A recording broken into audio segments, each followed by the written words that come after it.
छत्रपती संभाजीनगर महानगरपालिकेच्या एन8 हॉस्पिटल आणि मेल्ट्रॉन हॉस्पिटल येथे स्वतःला नगरसेवक म्हणून भासवून स्टाफला दमदाटी करणाऱ्या 2 इसमांविरोधात सिडको एमआयडीसी पोलीस ठाण्यात गुन्हा दाखल करण्यात आला आहे।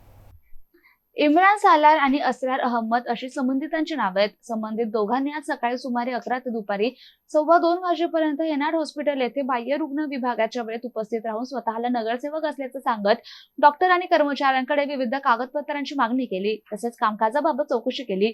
या दरम्यान हॉस्पिटल प्रशासनानं त्यांच्या वर्तनाची नोंद घेण्यासाठी फोटो आणि व्हिडिओ घेण्याचा प्रयत्न केला असता संबंधित इसमांनी त्यास विरोध करून चित्रीकरणास मज्जाव केला। त्यानंतर दोघांनी दुपारी 3 ते सायंकाळी सुमारे 6:45 वाजेपर्यंत मेल्ट्रॉन हॉस्पिटल येथे थांबून डॉक्टर आणि स्टाफकडे स्टॉक रजिस्टर दाखविण्याची मागणी केली। स्टॉक रजिस्टर ताब्यात घेतल्यानंतर त्यातील संपूर्ण नोंदींची झेरॉक्स प्रत बाहेरून काढण्यात आल्याचं निदर्शनास आलंय। या गंभीर प्रकाराची दखल घेऊन दोघांविरुद्ध सिडको एमआयडीसी पोलीस ठाण्यात गुन्हा दाखल करण्यात आलाय।